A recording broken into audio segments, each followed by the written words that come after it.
Fresh Home.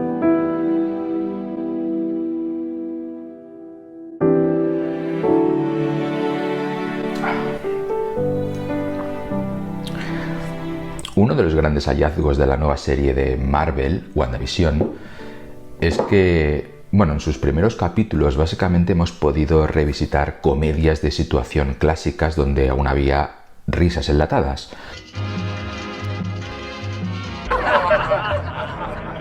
Hoy en día son muy difíciles de oír en una comedia, sencillamente, han pasado de moda. Pero durante muchos años las risas enlatadas fueron algo así como la fórmula secreta de la felicidad, algo que no fallaba. Si querías una comedia que diera más risa, había que poner grabaciones de un público ilusorio. Pero ¿quién inventó esas risas enlatadas? ¿Por qué las inventó? ¿De verdad que las risas enlatadas son contagiosas? Vamos a verlo en este Baker Café.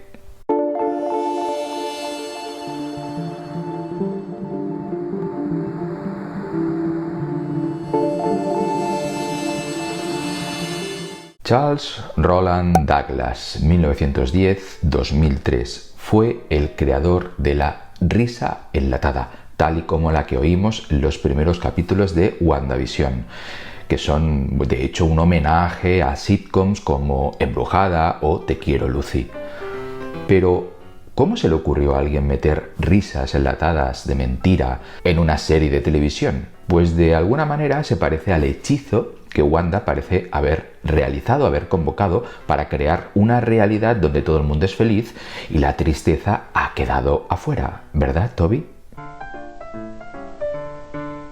El hechizo se basaba en algo que ya se había constatado científicamente, que nos reímos más si estamos con otras personas que si estamos solos, y que la risa, en esencia es contagiosa. Según un estudio del neurocientífico Robert R. Provine de la Universidad de Maryland, la risa es 30 veces más común en entornos sociales que privados. Esto ocurre porque la risa es una forma de pegamento social y de sincronización de las emociones. Las risas son como un sonar social que comprueba si los demás están ahí, si están oyendo lo mismo que tú. La respuesta, es decir, otras risas, es la confirmación de que sí. La risa, como el hechizo de Wanda, es como la forma de sentirnos un poco menos solos. Pero ¿quién fue Charles Douglas? ¿Era también un mago? No, nada de eso. Charles nació en Guadalajara, México, pero su familia se mudó a Nevada cuando era pequeño.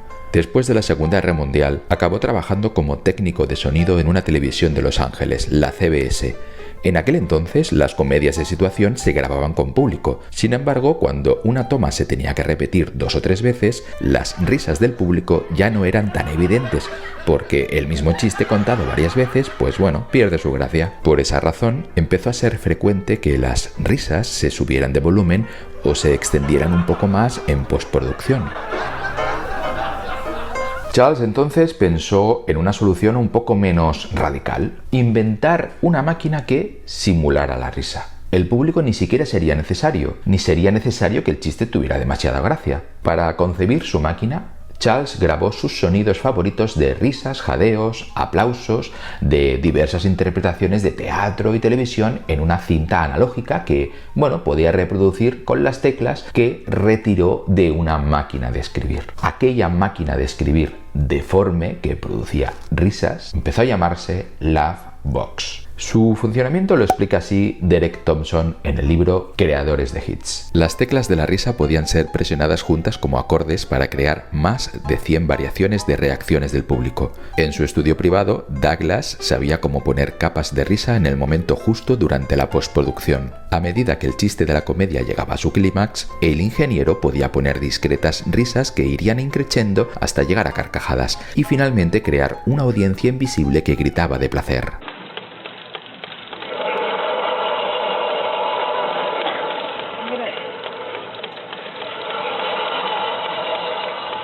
Platón y Aristóteles identificaron la risa como una herramienta para derribar a los poderosos, pero se olvidaron de que la risa es mucho más que eso. Puede propiciar más risas, así como un mayor compadreo, algo que muy pronto empezó a ser familiar para los espectadores de series de televisión. Todo empezó el 9 de septiembre de 1950. Esa noche, en The Hank McCune Show, usó por primera vez una pista de risa para compensar la ausencia de público en directo. Aunque el programa duró poco, la industria de la televisión descubrió el poder de la risa enlatada para evocar la risa de la audiencia, poniendo en evidencia de nuevo la naturaleza social de la risa. Charles empezó a tener tantos clientes que dejó su trabajo en la CBS para emplearse a tiempo completo en su Laugh Box, liderando el monopolio de este negocio, quizá porque solo cobraba $100 por episodio.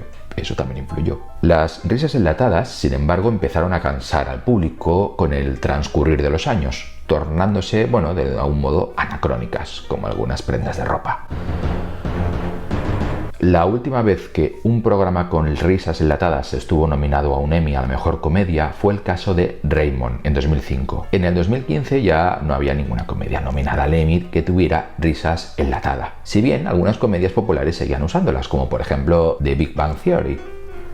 Las risas enlatadas ya apenas son un cliché agonizante, a pesar de que se convirtieron en su momento en el estándar de oro durante más de medio siglo, ese tiempo en el cual todo el mundo vivía feliz en una especie de hechizo mágico.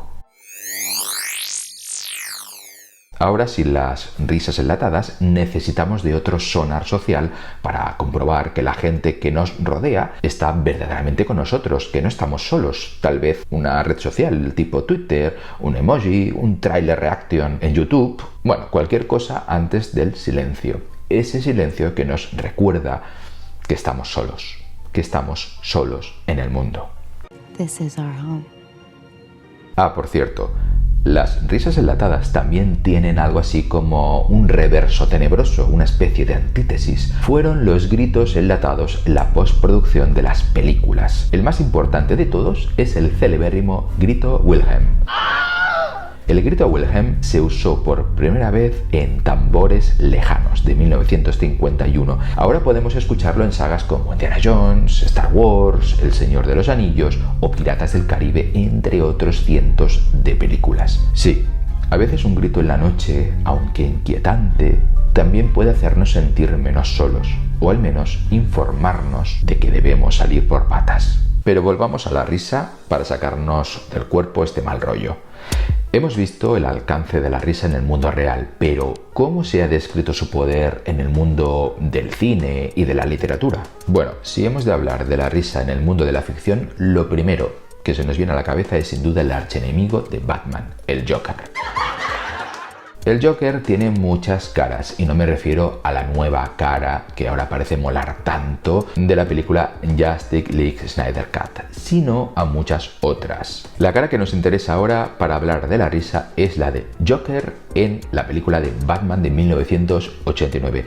Aquí el Joker era un criminal llamado Jack Napier que se volvió loco al caer en un estanque de productos químicos. A partir de entonces, este personaje empezará a usar armas de connotaciones, cómicas, como pistolas de bromas reales, pasteles explosivos con cianuro, botones eléctricos mortales y, atención, un famoso gas de la risa que provocaba que el afectado muriera entre carcajadas. Es algo parecido a lo que sucede en uno de los gags más célebres de Monty Python, que tiene lugar en las trincheras de la Segunda Guerra Mundial. Allí usan como arma el llamado chiste más divertido del mundo, para matar al enemigo de risa. Por supuesto, los soldados deben contarse el chiste entre sí en pequeños fragmentos para que no les produzca un ataque mortal de risa. Y aunque el gas de la risa de Joker nos pueda parecer un simple recurso narrativo, lo cierto es que tiene base real. Curiosamente, la primera droga de laboratorio fue una sustancia que podría formar parte del arsenal del Joker. Fueron los estudios de Sir Humphrey Davy los que popularizaron el óxido de nitrógeno, que servía como anestésico durante una cirugía, pero también para sentir una gran felicidad. Entusiasmado con su hallazgo, aquel científico victoriano se aficionó a celebrar fiestas nocturnas para mostrar a sus colegas y otros personajes influyentes las bondades de su hallazgo químico. Entre las voces más célebres de la época encontramos declaraciones encomiásticas hacia el gas como las de Samuel Taylor Coleridge: un placer puro sin mezcla, O el poeta Robert Southey: estoy seguro de que el aire del cielo tiene que ser este placentero gas de las maravillas. El propio Davy, de hecho, describía así lo que sentía cuando inhalaba este gas, como señalo en esta especie de autobombo que os voy a hacer, uno de mis libros. Una emoción muy placentera, sobre todo en el pecho y en las extremidades. Los objetos de alrededor me deslumbraban y el sentido del oído se agudizó. Este gas me subió el pulso más de 20 pulsaciones, me hizo bailar por el laboratorio como un loco y desde entonces tengo los ánimos por las nubes. Y con una seguridad tremenda, al estilo profético, exclamé: nada existe, solo los pensamientos. El universo está formado por impresiones, ideas, placeres y dolores.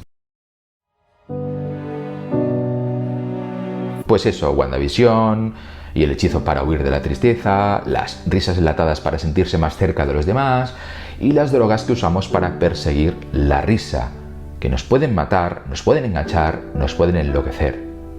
Cualquier cosa antes de sentirnos solos en el universo.